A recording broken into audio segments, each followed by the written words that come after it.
देती है भाई। वो रणबीर बहुत वायरल हो गया है एनिमल के बाद।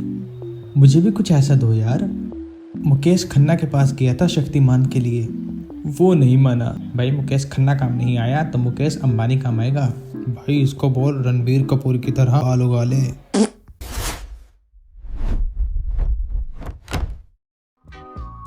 तो इंडिया हो या पाकिस्तान, गैंग वॉर का सीन तो हर जगह का क्लासिक फॉर्मूला बन चुका है। और आजकल तो धुरंधर जैसे फिल्में चल पड़ी हैं। धुरंधर वालों की स्क्रिप्ट राइटिंग इतनी सैडी है कि लगता है कि पहले विलन कास्ट किए हैं, उसके बाद डिसाइड किया होगा कि फिल्म किस बारे में होगी। फिल्म बनाने के लिए लगता है डायरेक्टर ने गूगल पे सर्च किया होगा how to create tension in 5 second, और जवाब आया होगा पाकिस्तान का नाम ले लो। पता नहीं ऐसे डेंजरस सिचुएशन में मैं ऑटोमेटिकली आगे कैसे आ जाता हूँ। बस वही फॉर्मूला बार बार कॉपी पेस्ट। अरे भाई बॉलीवुड को असली हिस्ट्री से ज्यादा व्हाट्सएप यूनिवर्सिटी में दिलचस्पी है। उनको सिर्फ विलन का passport save as into an other country करके सेव करना होता है बस। इससे तो बेहतर था कि बॉलीवुड अपने 2 ग्रेट गैंगस्टर दी इब्राहिम और कुलभूषण को एक साथ बैठा देता पॉडकास्ट पर। कुलभूषण, तुम्हारे यहाँ ट्रैफिक है या डेमोक्रेसी? सिग्नल ग्रीन होते ही सब गायब। कम से कम सिग्नल तो है। तुम्हारे यहाँ पे गूगल मैप भी रिजाइन दे देता है। तुम्हारे शहर का ट्रैफिक देख के लगता है कि सारे ड्राइवर्स गूगल मैप से बदला ले रहे हैं। साला एक दिन मैं उबर में बैठा, ड्राइवर ने रास्ता वास्तव के हिसाब से चला कर मेरा दिमाग ही खराब कर दिया। साला मुझे समझ नहीं आ रहा था कि कार चलाने वाला ड्राइवर था या योगी। बंदा रास्ता देखकर नहीं, कर्मा और चक्रा देखकर ड्राइविंग कर रहा था। भाई धुरंधर वालों का समझ नहीं आ रहा।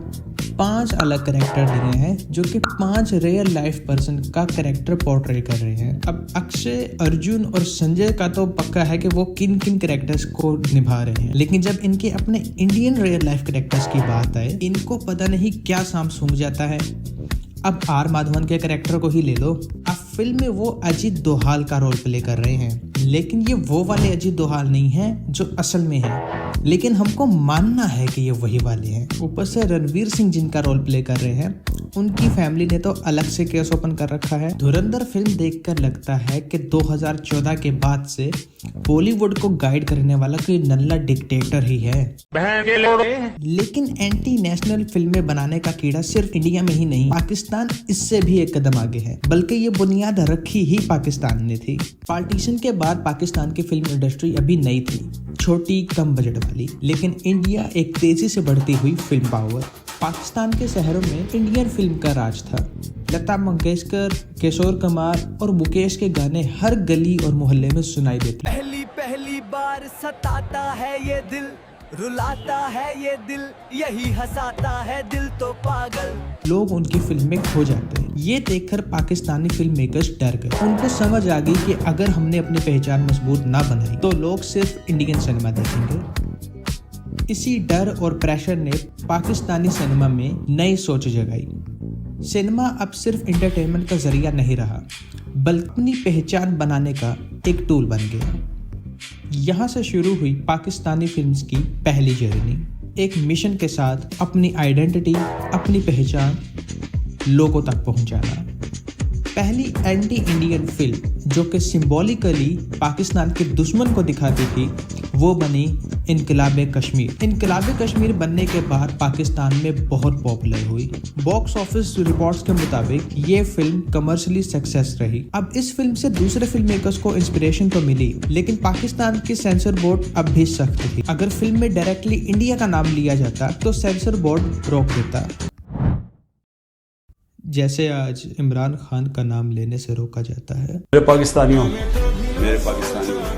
ये फिल्म में दुश्मन को सीधा नहीं दिखाया जाता था।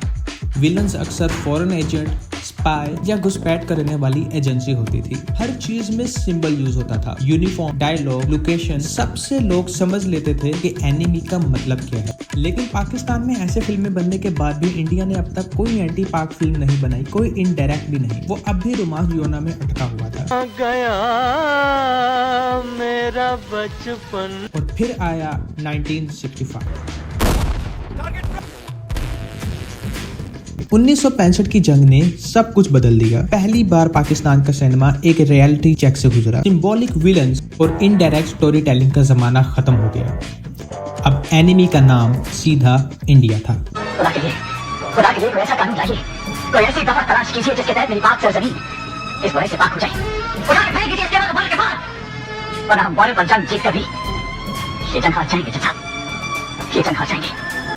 यानी अब पाकिस्तानी फिल्म मेकर्स को इंडिया नाम लेने की पूरी आज़ादी मिल गई थी। इस एरा का रिस्पॉन्स इंडिया ने भी दिया।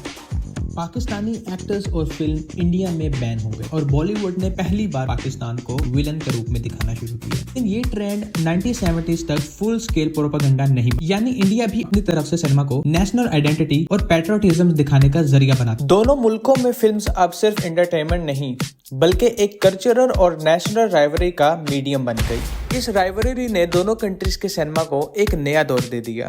1980s के बाद पाकिस्तानी सिनेमा धीरे धीरे अपने पीक से गिरने लगा। 1950s से 1970s तक जो पैट्रियोटिक और एंटी इंडिया नैरेटिव ने ऑडियंस को अट्रैक्ट किया था, उनका इम्पैक्ट अब खत्म होने लगा। बॉलीवुड का प्रोडक्शन और कमर्शियल स्केल और बड़ा हो गया। यानी जब पाकिस्तान की फिल्म इंडस्ट्री अपनी डिक्लाइन की तरफ जा रही थी, बॉलीवुड ने अपनी डोमिनेंस कंटिन्यू रखी और साउथ एशिया में सिनेमा का बिगेस्ट इन्फ्लुएंस बन गया। इस दौरान कश्मीर में सिचुएशन गर्म हो रही थी। हर रोज बॉर्डर फायरिंग, हर रोज इन्फिल्ट्रेशन की रिपोर्ट्स। इंडिया के न्यूज़ चैनल और न्यूज़पेपर पाकिस्तान को सिक्योरिटी थ्रेट के रूप में दिखा रहे थे और जब मीडिया एक इमेज सेट कर दे, सिनेमा उसको एम्पलीफाई करता है। 1980s रॉ और ISI के दरमियान एक साइलेंट वॉर चल रही थी। स्पाई स्कैंडल न्यूज में आते, लेटर्स लीक, एजेंट पकड़े जाते। इंडियन फिल्म मेकर्स को लगा ये मटेरियल रेडीमेड थ्रिलर है और यूं पाकिस्तानी एजेंट्स स्क्रीन पर विलन बन गए। 1980s में बॉलीवुड का मसाला एक्शन एरा शुरू हुआ और फिल्म मेकर्स को एक चीज समझ आई, अगर विलन पाकिस्तान का एजेंट हो तो हीरो का नेशनलिज्म डबल पावरफुल लगता है। सिनेमा में पाकिस्तान सिर्फ एनिमी नहीं, बॉक्स ऑफिस फॉर्मूला बन गया और यही चीज आज तक इंडिया के लिए एक फॉर्मूला बनी हुई है। भाई 1965 से 2014 तक जो सिनेमा चल रहा था ना, बॉर्डर, सरफरोश, गदर, कहानी भी थी, दोस्ती दुश्मनी का सेटअप भी था।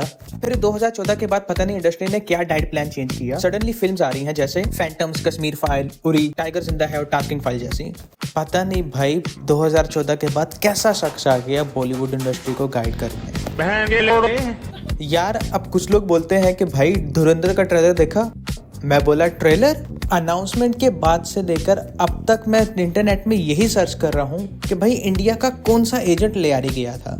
पूरा इंटरनेट कंगाल लिया और इस जॉनी सिन्स की आखिरी औलाद के अलावा कोई नहीं मिला।